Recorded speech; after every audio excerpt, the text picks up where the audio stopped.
Hey everyone, Editing Tony here. The first 3 or 4 minutes of this episode after the intro music have microphone issues, so you'll notice that it sounds really blown out. I tried to fix it as best I could. I promise it's only those first few minutes and then the rest of the episode is just fine, so I hope you'll bear with us on that. It should not happen again. I really appreciate it. Anyway, back to the show.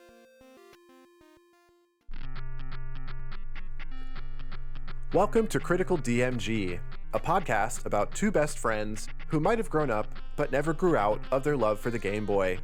We will be playing and reviewing every North American title released on Nintendo's original handheld console.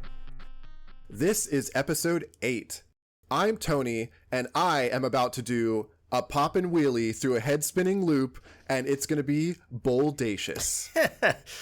Oh, okay. And I'm Jeff, and I'm still a little congested, so if that comes through, I apologize. But this week, we're going to start with our first game from the 90s, and we're talking about Motocross Maniacs. It's the 90s! It's the 90s, and your little bit in the beginning, I think, exemplifies the 90s and how 90s this game actually was, specifically in the manual, but we'll get there. We'll get there.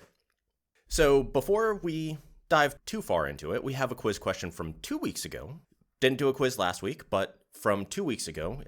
Tony, do you want to remind us what that quiz question was?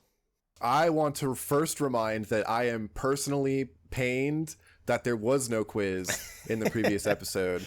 Yeah, we did superlatives and things like that. It was still fun. It was fun. It was made up for, but anyway, the question from the Castlevania The Adventure episode was about one of the enemies from that game, which was the she-worm, was given a bit more prestige as a boss in a later Castlevania game. As they should have. Right. We love the she-worm here on Critical DMG. That enemy design came from another Konami game. Jeff, did you know which one? No, not at all. It's Contra. There was a boss in Contra, or in one of the Contras. I believe it was a later one. Didn't write that down, apparently. It was called Kimco. And if you look at a picture of Kimco, and then you look at a picture of the she-worm upgrade boss, Arthroverta, you can kind of see where the design inspiration came from, but they're definitely not the same. So that's where they got it from. It's sort of like a Konami crossover. I'm pretty sure they do that a lot. Yeah, I mean, reuse, maybe not assets, but, reuse IP or thoughts. That makes a lot of sense. As a Game Boy developer, I am all for reusing assets, so... All right. With the quiz question out of the way, let's start popping some wheelies. Your immediate opinion, would you recommend someone play this game today? Yes, wholeheartedly. Okay. I put a no, but with an asterisk. So we will get back to that at the end. Interesting. Yeah, okay. Before we start talking mechanics, can you give us a little bit of a back of the box read, hopefully with some more awesome 90s lingo? Oh, it's going to get so attitudinal in here. Okay. Motocross Maniacs, back of the box. Are you crazy enough to qualify as a motocross maniac? This is pure insanity, and to take the checkered flag, you'll need sheer intensity to throttle past hundreds of obstacles, including the head-spinning loop and the sky-riding ramp. You'll also need precision skills to refuel with nitro turbo boosts that'll power you to victory. There are 8 championship tracks and 3 ultra-challenging levels, Rookie, World Class, and Daredevil, to choose from. You can even race against the clock or computer, or attach your video link and spit some mud in the face of a friend. So get down and dirty in an off-road rad race where speed and courage are the difference between popping wheelies and biting the dust. And then in bold, play against the computer, or attach the video link and play against a friend. I wonder when we're going to start seeing Game Link instead of Video Link officially. Yeah, who knows? It is interesting how, I guess, pervasive or how long that has seemed to last. But yeah, it's a motocross game. I don't have a whole lot of background on this. They did do a couple of sequels for it. Mm-hmm. There's a lot of similarity between this game and Excite Bike on the NES, which is another, like bike racing kind of speed game, but they definitely play differently enough, I feel. And this was not just like an Excite Bike port. Yeah, this is kind of its own thing. And like I said, I don't have much on the background. So do you want to start talking mechanics? Boy, do I. All right, let's get into the mechanics.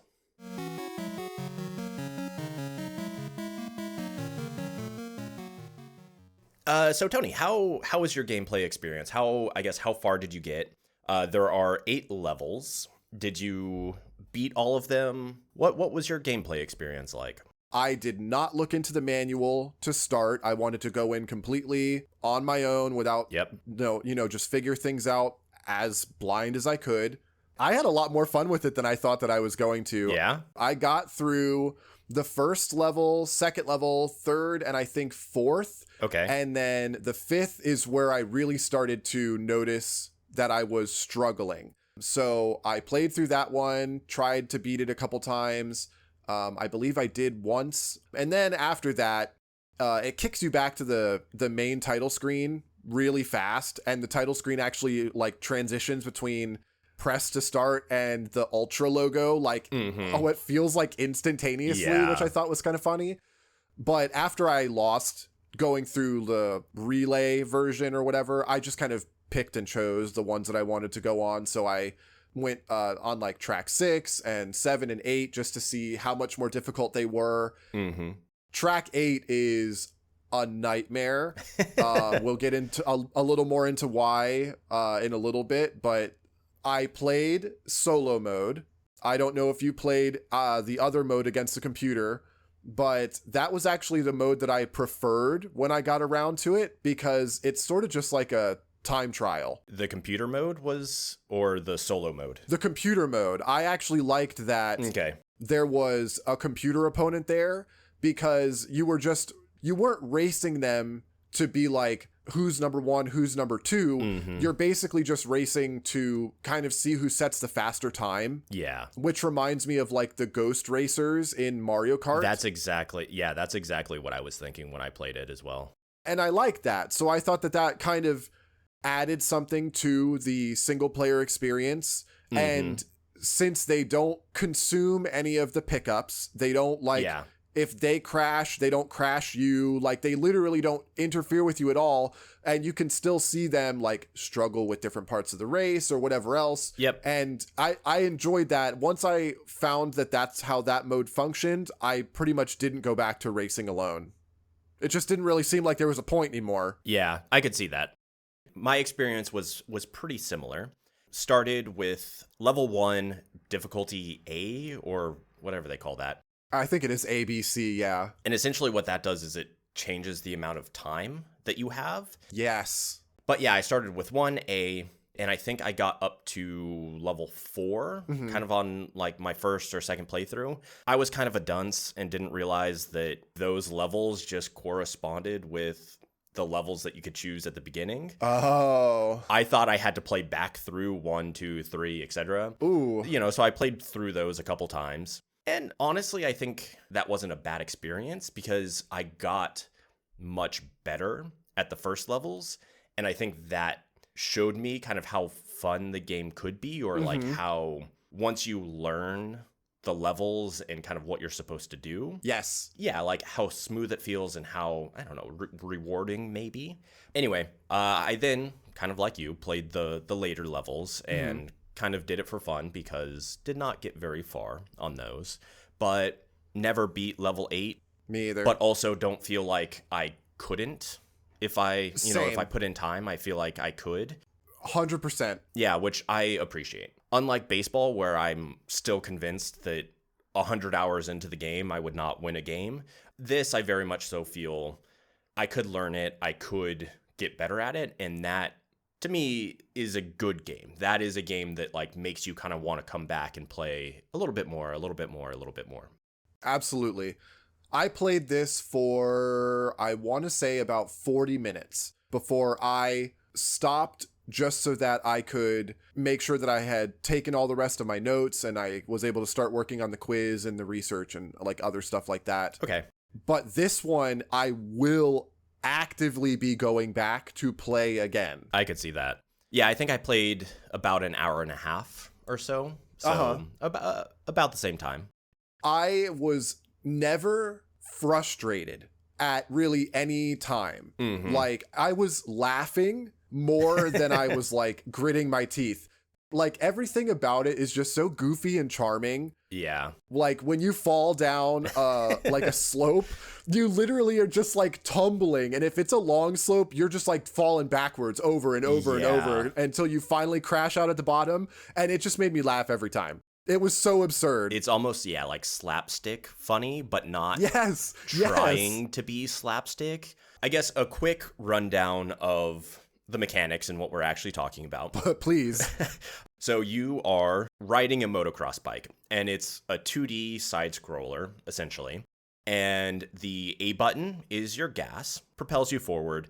The B button, you have nitrous or rockets. The manual kind of calls it something else, but it's nitrous. When you want to refill it, you pick up a big N. Yeah, it's exactly. nitrous. Yeah, so it's a boost. It makes you go faster. And then you can control your little guy on the bike with the D-pad. So if you hold back, you'll kind of do a wheelie. And if you hold back too long, you'll flip over and crash and all of that fun stuff. When you go over a jump, a lot of the times you have to hold forward. So you kind of level out. So, kind of nice. And then if you go over a jump, you have to hold, or you can hold up to go higher on the jump, which that is something that I did not realize in my first couple of times playing through. Mm-hmm. There are blocks that you can pick up, essentially. You have an N, which is the nitrous.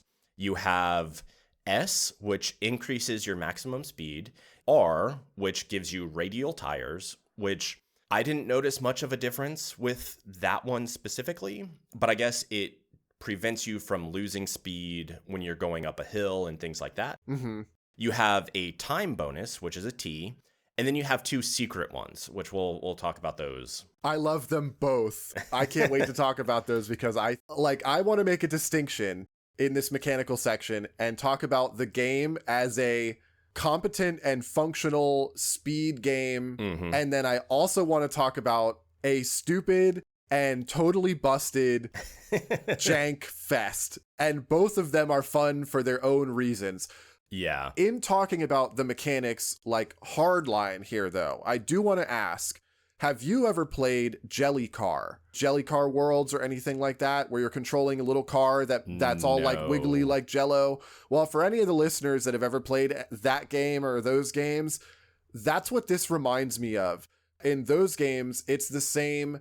When you go over a ramp, if you want to do like a loop, you just hold one of the directional buttons and you literally have to complete your 360-degree loop and then land yourself.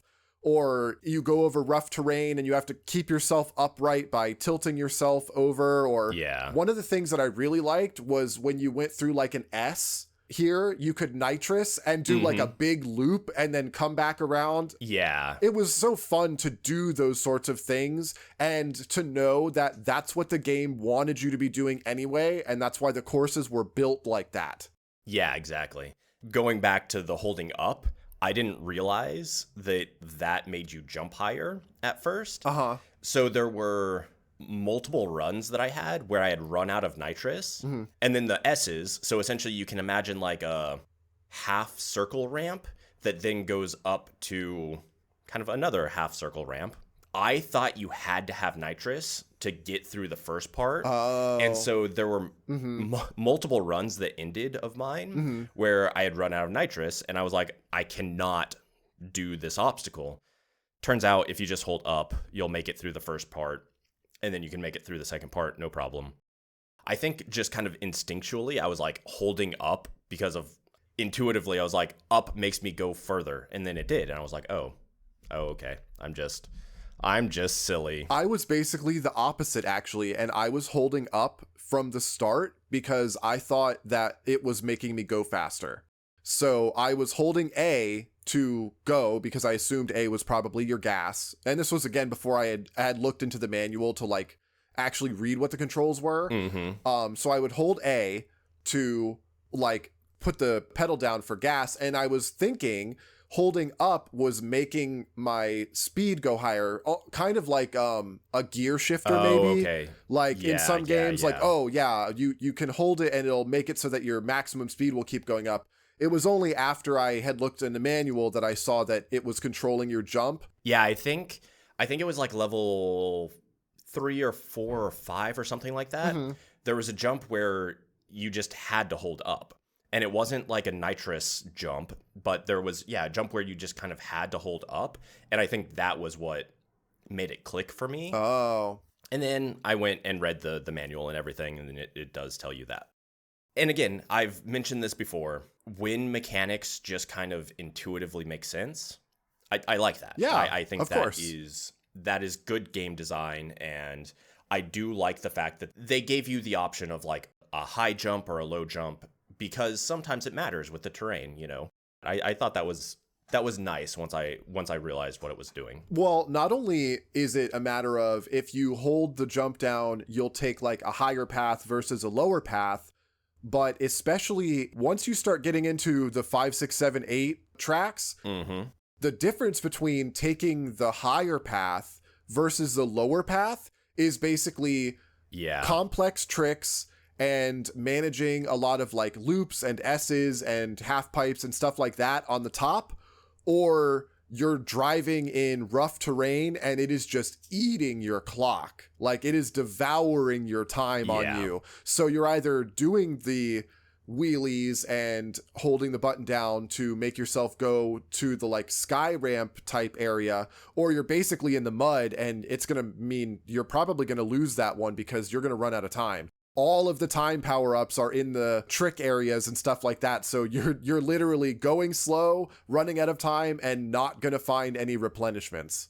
Yeah, exactly. And again, I think that is part of what made it feel like I always had a chance, or that I could learn kind of what to do, you know, because the first couple of levels you could kind of do whatever. And if you mess up, it's not a huge issue, blah, blah, blah. The later levels, it really did feel like you kind of needed to... So each course has 2 laps. Right. At least on one of the laps, you needed to hit the good path. But it felt like that was learnable. And it wasn't so long or so arduous that it felt like I'm never going to remember the sequence. And I don't know. It felt... That was good. I liked that. I think it felt good. There's really only a few things about the game that mechanically I didn't really care for, or like struggled with in a way that almost made me like have a more negative opinion on it than I definitely came out with on the other end. One of them is just a me thing. It's just something that I need to learn to do a little better, which is when you are going through some of the tracks, sometimes they'll have an area where an S-bend will have the loop on the top part hang down in front of you. So if you don't let go of the gas so that your bike slows down and you just kind of roll down the ramp, you'll smack right into the bottom part of the loop and crash out. Yeah. That's annoying, but like I said, I'm pretty sure that's just a me thing. Like that's just, I have to learn to do that better and like learn the tracks and control my bike. Another thing that is partially a me thing, but also partially just not handled super well on the Game Boy, I feel, which are the rocks.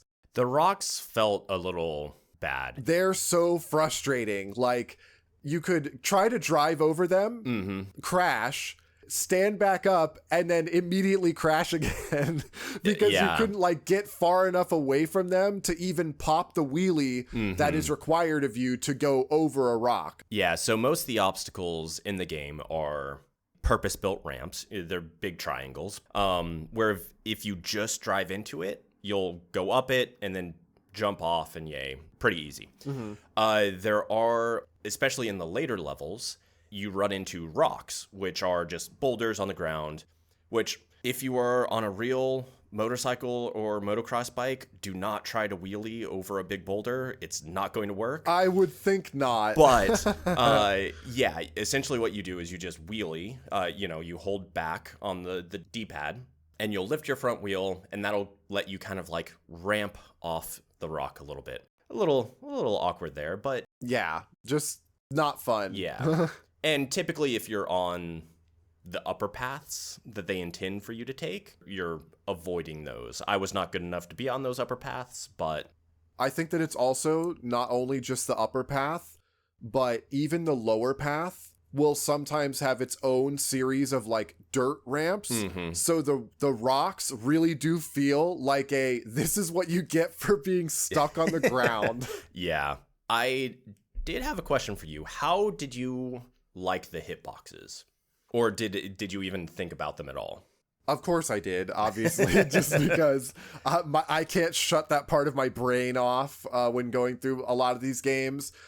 They sort of tie in with the last really big problem that I had with the game, which is definitely not something I can just do better.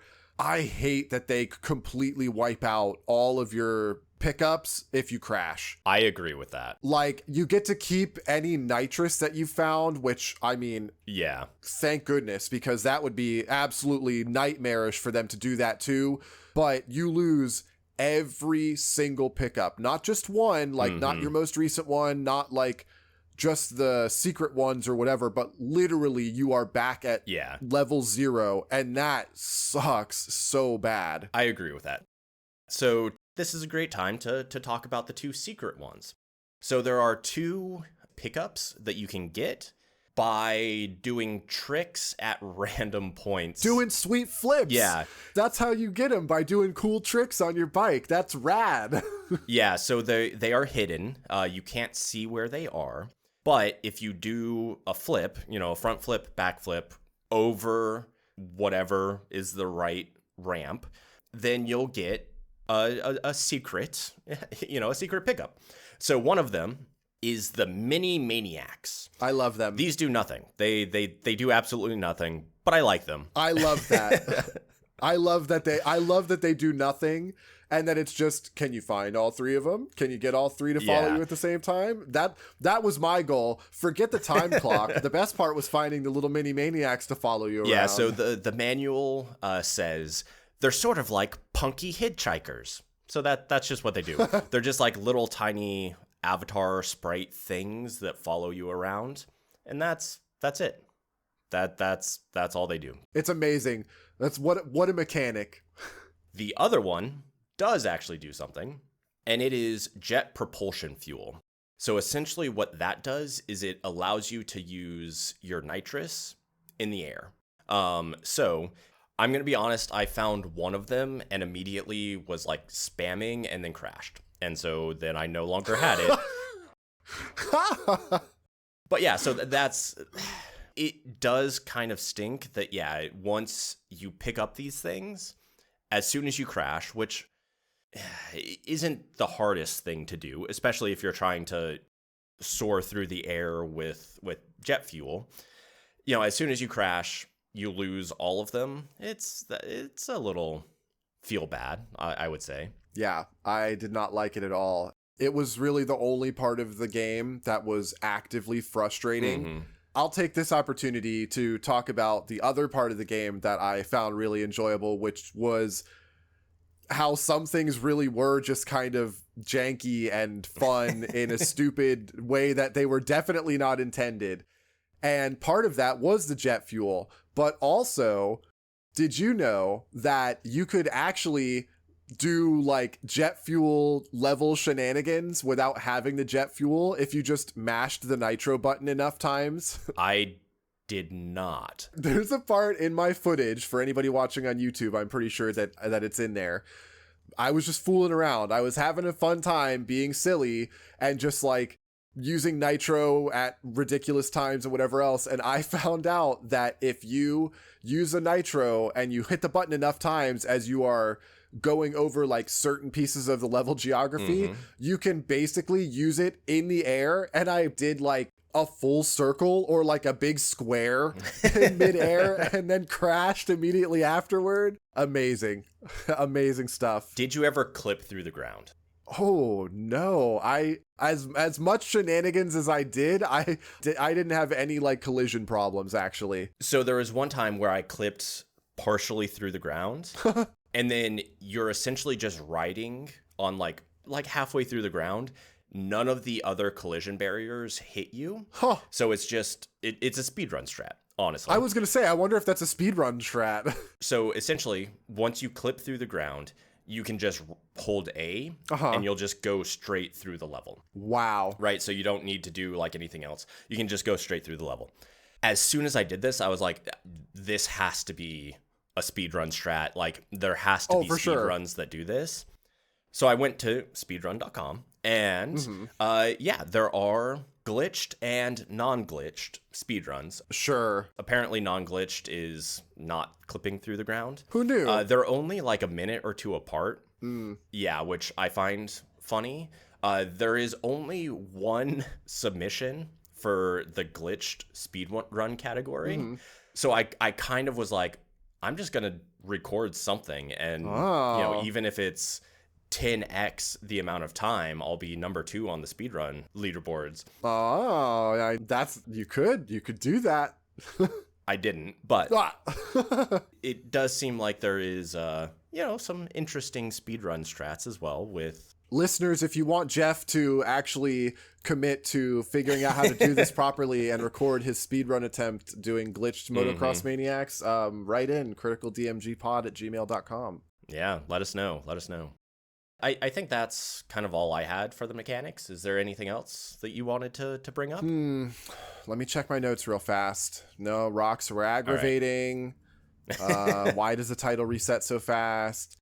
Oh, so really quick, haha, no pun intended. The difference, I don't know if you played on the other difficulty levels to find out how much time you get. Yes. 16 seconds on difficulty C is bonkers. Yeah. So we discussed the different levels.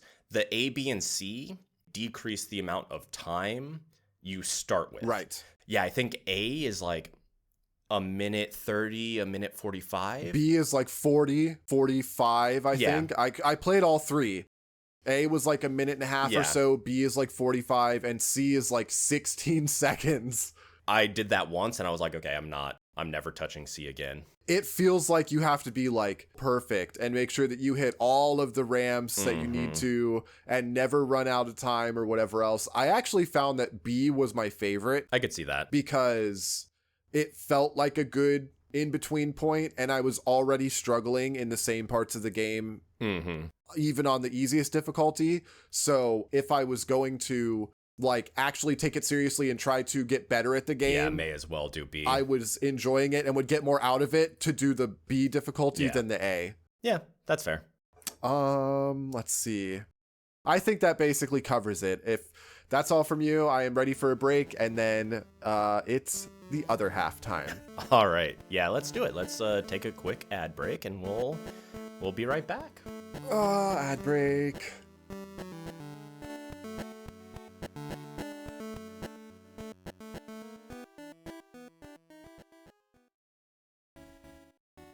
Let's hear some of those new ad ideas you wanted to run by me. Yeah, okay.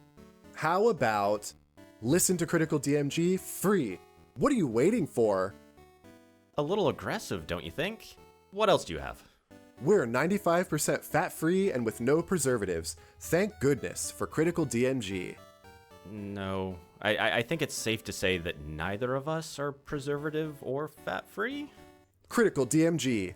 It's the most exciting thing you can do with the inside of a cake. Come on, we're not Betty Crocker over here. That doesn't even make sense. We just want to tell people to listen to Critical DMG if they want fun, lighthearted discussion about games on the Game Boy. From two best friends old enough to remember playing these games when they released, you know? Yeah, I guess so. You know, the original Game Boy might not have been internet connected, but we sure are.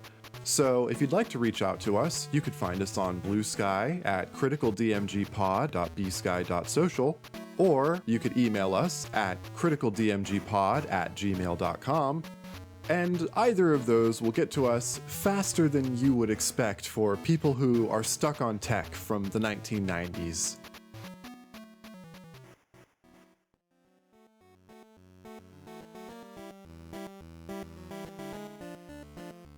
And we're back. So back. We're so back and so radical. What better way to start the aesthetic section and to talk about the vibe and look and feel and sound of this game? I have to say, starting us off on this part of the episode, the music in this game, pretty good. Honestly, yeah. So I actually went back and re-listened to it, like just the music, which I always think is a good sign when, you know, when I play through and the music just feels like it fits, and it just, when I don't notice it per se, and that may sound bad, but typically the music and those sort of things aren't the first thing that I'm looking for. So when I play something and I'm just vibing along with it and I don't, notice the music, I think that's usually a good sign. I mean, we've already had games that you have muted the music because it stood out to you as being bad. So, like, there's definitely a difference. Exactly. Going and re-listening to it, the title, not the title screen, there's nothing on the title screen, but when you're selecting, you know, the level and all of that, that was a little repetitive. Sure. They probably just don't expect you to spend a lot of time there. Well, yeah, exactly. I sat there for probably like a few minutes listening to it, and even then it wasn't bad. You know, I could tell it was repetitive, but it was just a short loop. Yeah, it was repetitive in a fun way, and also not offensive in any way. And then the stage music, each stage has different music. It speeds up once you're running out of time, which I really appreciate. Yeah, it's always a nice little add urgency to the situation. Yeah. Not Castlevania. I'm not going to listen to remixes of it. Yeah, I thought it was all good. I do want to say that every track has its own like background music, but they do repeat. When you get to the later tracks, I think there is only like 3 or 4 music tracks that kind of like shuffle. Oh, okay. I don't think that there are 8 unique music tracks, but I'm almost positive that I noticed they play one of it might have been the track from course 1 in like course 7 or something like that. Okay. But even still, there's only 8 different courses to play on. The fact that there are 3 or 4 different music tracks, even with them being repeated, you're still not hearing them like back to back to back. And I really think that when the music speeds up because you are running out of time, and then also slows back down to its normal pace if you get a new pickup and you get your clock to go higher, I think that's really good. It's a small touch. They could have the music play normally the whole time and play like a really loud, shrill, like alarm type sound instead. Like there are so many other ways that they could have done that would have been so much worse. And that's like an extra step to make it feel more immersive to the whole experience. It's not just a noise or nothing. The music is faster. You're running out of time. Hurry up. Yeah, exactly. And, you know, I guess it's, maybe it's taken for granted now that, you know, that is just kind of what you do. You know, you speed up the soundtrack and then slow it down or whatever. Sure, but like, right. You know, this was, 35 years ago. Yeah. And I think it is just fundamentally good sound design to do that. It gives you that sense of urgency, but it's not annoying. It's not frustrating. It's not like anxiety inducing. Right. I think they like thread that needle very well. The music was good and the sound also was good when you crashed. Not that you want to hear that noise, but it's not an annoying sound. It flows pretty well with all of the other noises and the music that are going on. You mentioned rolling down a hill. It was like a good like sound for rolling down a hill. Yeah, they're very like muted kind of mechanical sounds. They fit exactly what you expect them to be like, 100%. Yeah, I found all the sounds to be good. The sprites and like the visuals, it was, in my opinion, very readable. Yeah. You know, I feel like I knew exactly what I was doing. It was a little sparse. You know, it was a lot of negative space, a lot of not that exciting.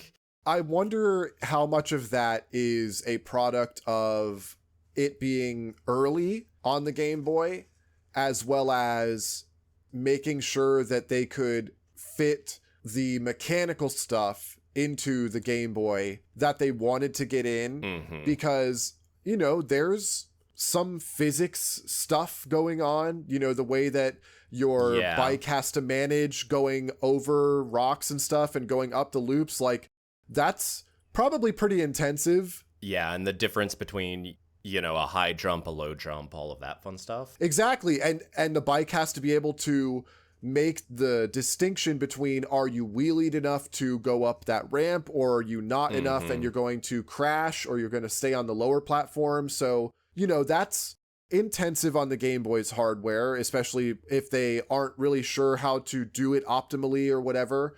So I can see the negative space and the lack of like personality, really, I think is what it is, could just be a product of those sorts of factors, because it sounds good, the music is good, it's the sound design and the sound effects and things are good, it plays really well, but yeah, it is kind of just ho-hum. The visuals are clean. They are. Yeah. They are. They 100%, they're very clean and readable. Yeah, and, you know, not to retouch on mechanics too much, but yeah, I feel like once you have a little bit of time in the game, it does become like sight readable. You know, you can kind of understand how you're supposed to interact with different, you know, sections of a course just kind of by looking at it. And I think that is extremely good visual design. You know, kind of interesting coming from the last game we talked about, Castlevania, also by Konami, which had such deep backgrounds and such kind of deep visual experience, to this, which is very sparse in all of those, which I do think helps with the readability and helps with the playability, being able to, you know, not be distracted by backgrounds and stuff like that. But it needed just a little something. I don't know if maybe in the way that Castlevania used the lighter colors in the palette in the background to make it seem like things were far away, that I feel might have made a difference if there was something back there, you know. Yeah, maybe just like trees or... Sure, trees or like fake like sponsorship banners. Ooh, yeah. You know, something to make you feel like you are, you know, because presumably you're supposed to be in some sort of like fantastical hyper sports like motocross arena or whatever. So like bleachers or seats or sponsor banners or just something to make it feel more like bespoke instead of you just kind of racing in the void is what it kind of feels like. 100%. That's exactly what it feels like. I did like the crash animations and the like rolling down a hill animations. Your character sprite is kind of whatever, but I did like when you crash, you know, you see him fall on the ground and then get up and kind of pick his bike up and get back on it. I thought that was very good. Yeah, while I didn't like falling or crashing, I at least appreciate the sprite was good. It was what you would expect. Okay, I tumble, I'm on the ground, I get up, I pick up my bike. You know, that attention to detail, I appreciated that. It made you root for your little guy. Yeah. It made you be like, yeah, get back up on that bike. Let's go. We can do it. Exactly. And they could have very easily just done like you crash, reset, right? So I've played kind of a number of these type of games where it's just kind of like a side scroller. You're just kind of like trying to make sure you stay level and don't crash. And a lot of them, when you crash, it just kind of like X's out your sprite and then resets you. And so I definitely appreciate they went the extra effort to make sure that you Your sprite crashed, got up, he got back on his bike. And again, yeah, I didn't think of this until you said it, but it kind of makes you root for him. It's like, yeah, like get up, you got this. And if you can make that feeling through visual effects, I think you're doing a good job.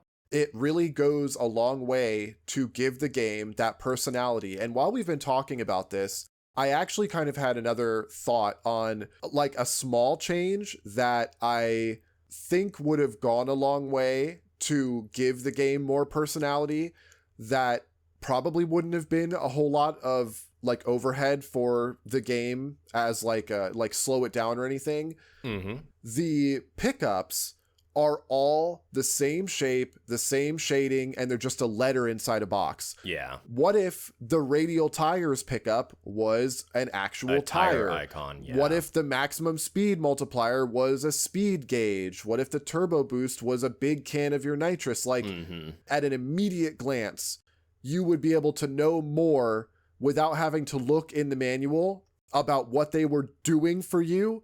Because, oh, it's a big can of nitrous, I get more nitrous. Oh, it's a speedometer, so it must make me go faster. Oh, this one's got something to do with my tires. It would just portray more usable information right off the bat. And it's also language independent, because if they're not NSR and they're icons, then anybody can figure out what they are, which I am always a fan of. Yeah. I was thinking about that while we were talking. I had the manual page open and I thought about that.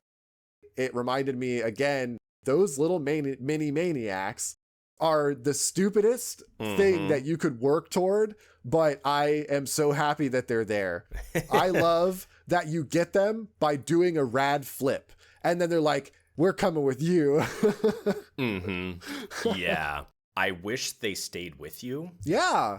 That's like my biggest qualm about it. Yeah, it's so annoying that you're like, no, my little guys, my bros, come back. Well, and I guess maybe that also makes thematic sense. You know, you did a rad flip, so you got this little guy to follow you, and then you crashed, and he's like, oh, I'm out of here, you're a scrub, you know. You're actually a loser, never mind. Yeah, it's like something that does nothing gameplay wise. Let me just keep the little guy. But I did really like those sprites, and I did like watching them follow me and do that. Usually I seem to always crash right after getting them, so yeah, I didn't experience them too much. But did you ever get all three? Did you ever get 3 at a time? I think I got 2 at a time. I managed to get 3 of them. Ooh. In one track. I managed for a short time. I got all 3 of the little guys to follow me, and it was amazing. I love that they just kind of go in little waves as they follow you up and down. So good. Just such an amazing mechanic to put in there for literally no reason. Yeah, exactly. And I think that speaks to what they were doing, right? Because it has 0 gameplay implications, but it's just like a cool little thing that you can do. It's like a nice little Easter egg. It's a nice little... It's fun, and it's not only just a fun little thing that they show you, but it also means you did a sweet flip. You did a sweet flip. And not only did you do a sweet flip, but you did it at the right spot at the right time. And so the little guy came and followed you. It's like a little badge to be like, yeah, you did it. You did a flip. You didn't crash when you landed. You did the thing. You did the thing. And then you finished. So like, it would be cool if they served some purpose, I guess. But like, it really doesn't matter. You're not like setting any high scores. Everything is entirely time. So it's not like, yeah, get him across the finish line and you'll get bonus points. Like, there are no bonus points. There's no points at all. They're just little guys. They love your sweet flips. The little guys were awesome. We love games with little guys. That's the takeaway. Little guys and little gals. Exactly. You know, the she-worm will always be. That's true. Yeah, we love guys, non-gendered. I was about to say, little guys is a non-gender term, for sure. Everybody knows that video games is where you make a little guy move around on screen. So, all right. So I don't have anything else to add about the aesthetics or anything on here, and I'm pretty sure you covered that. So you did say no asterisk. So yes, I have to say I completely recommend Motocross Maniacs. I think it's super fun for either a short time or a long time if you are into speed games, but I'm totally yes. So go ahead. What's your final verdict?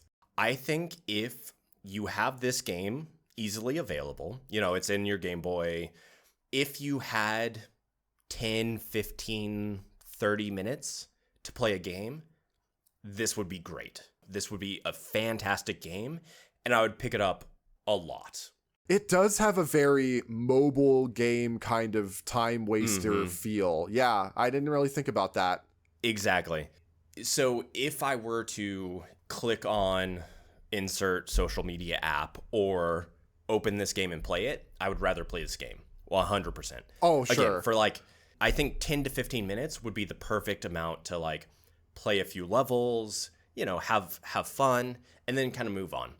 If I'm sitting down for a gaming session and I want to game for hours, this is not what I'm going to pick. I'll get bored. If we're talking about, pick up the game, play it for less than 30 minutes, 100%. I love this game for that. This would be a great thing to do as opposed to doom scrolling or yeah, whatever else, right? It is very fun for short stints, less than 30 minutes.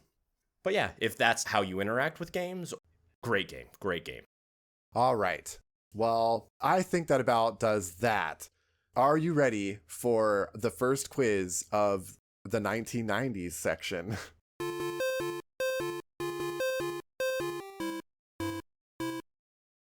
Probably not. All right, so I'm at a 66%. So hopefully we got to get those numbers back up. The last quiz we did was good for me. Hopefully this one is also good. Yeah, we got to go from a D to a C. Got to get to at least a C. So, okay. Are you ready for Motocross Maniacs quiz? Yes. All right. Question 1. So, it turns out, we're not the only ones who think pretty highly of Motocross Maniacs. In 2019, PC Mag published an article for the Game Boy's 30th anniversary listing their choices for the 10 best Game Boy games. Motocross Maniacs made this list, along with which other game that we've already covered on this show? A. Baseball. B. Castlevania The Adventure. C. Alleyway. Or D. Tetris. Okay, definitely not Alleyway, definitely not Baseball. If that's what they chose, they're wrong, so I don't care. So then it's either Castlevania or Tetris. I'm going to say Tetris, mainly because I think we discussed, how contemporary reviews of Castlevania have not been as good as the original ones. Mm-hmm. So I'm going to say Tetris, final answer. Okay. You're right. It's D, Tetris. Let's go. All right. That makes me feel good. The list isn't in a particular order. It's not these are the 10 best games by date or by ranking or whatever. And it's actually a pretty equal sampling of early and late Game Boy releases. Oh, that's nice. Motocross Maniacs is on it and Tetris. But then there's also Dr. Mario, Pokemon Red and Blue, and then Gargoyle's Quest. For 10 games that they picked, pretty straightforward. You would assume that any list of this kind would have most of these games on it. That's fair. Anyway, I got at least one right. You did. So I'm continuing my streak of not going 0 for 3. So that's good. Right. Okay. Well, let's see if we can keep going higher than that, though, with question 2. All right. The Motocross Maniacs manual is easily the most punny and over the top of the few that we have read through so far. Agreed. With puns in almost every section, biking slang, and what I can only assume is executive level cool kid language, there is some real wincing laughs to be had reading the manual for this game. Knowing this, is it true or false that the manual informs readers that popping wheelies is, quote, how to impress motocross queens. Yes, that is true. Yeah, it's true. Again, half of me, I have the manual open. Half of me was like, okay, I'm going to open it. I really need that. I had a thought you probably did, but I was like, I'll just ask anyway. I was like, I really need, I need this. But I just remember reading that and being like, yeah, I don't really know what to make of that, honestly, but some other gems that I loved from the manual were one of the section headers that's just a course is a course, of course, of course. And how the manual, even though the back of the box describes the skill levels as just like beginner, advanced, whatever it was. Yeah. The manual describes them as easy, bumpy, or crazy. And easy is spelled lowercase e, capital A, lowercase s-y. As you would. Yep. Like, just like thread that needle, guys. Wow. Also, to any listeners, doing a wheelie does not impress anyone. I'm just throwing that out there. I've ridden motorcycles a lot. It doesn't impress anyone. So don't do it. Don't do it. Yep. You heard it here first, folks. All right. Let's go for 3 for 3. All right. Okay. Question 3. The company whose name is splashed before the title of Motocross Maniacs wasn't actually a company responsible for producing and publishing their own games to start. Instead, Ultra Games was just a shell corporation for the real developer, Konami. Back in the NES and Game Boy era, Nintendo of America only allowed a company to publish and sell a set number of titles each year. What was that limit on the number of games a company could release in the US each year? A1, B5, C10, or D20? Oh. Definitely not 1. Could you imagine how much fewer games we would have had? Right. Oh, I want to say 5, but I don't know why I want to say 5. Like, how many games do companies make a year? Well, you have to think that this was back in the NES and Game Boy time when companies like Konami and like Capcom or whatever were cranking stuff out. Were the companies, yeah. I'm going to say 5. I feel like 5 is a reasonable answer. 5, final answer. Okay. It's B5. 3 Yes! for 3. You got it. Let's go. I'm so proud. I was like, if a company is pumping out more than 5 games, I feel like they... Well, Konami in particular, especially in Japan, was releasing a lot. Like for the original Famicom, they were making a lot of games. So in order to be able to get more of those games localized and sold in the US, Konami basically made Ultra games to effectively double their allowable releases from 5 to 10. Gotta love regulations and things like that where it's just, you're Ultra games. Okay, cool. Exactly. And then they weren't really around for that long because by the time the Super Nintendo came out, which was only like 4 years later, Nintendo of America didn't really have those same restrictions anymore. So they didn't need Ultra games to keep that front going. They were able to just release the games the way that they wanted to. So fair. I am now back above 70%. yay! All right. This was a good one. I'm at least an American C, so let's go. Yep, you did good on this one and the last quiz. I did, yeah. I know. As we keep talking about the grading scale, I realize that our non-American listeners might question what we're talking about, but... That's true. Grades. All right. Well, you got a good grade, but let's go ahead and give the audience their question to see how they do. All right, let's do it. While Konami is always remembered for many of its classic gaming IPs in the early NES and Game Boy era, some of the more notable ones were actually Ultra Games releases here in the US. In fact, Ultra's first release on the NES in the US was also the first entry in which long-running stealth game series?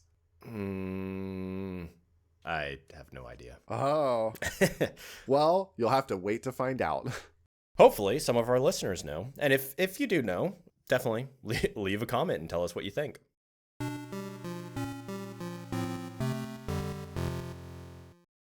Thanks for listening to Critical DMG. If you would like to support us further, please leave a review wherever you get your podcasts and maybe recommend us to your friends or anyone else you know who might like the show. It really helps us out, and we really appreciate it. Speaking of next week, what are we coming back for in our next 1990s episode? We're going to be talking about Wizards and Warriors. I don't know much about this game, but it looks like it's probably like a long-form RPG, maybe? So if I'm completely wrong, I guess we'll find out next week, but... I'm joining the war on the side of the Wizards. I want to, but if there's an option, we'll do that. We'll have to find out. See you next time, everybody. See you next week.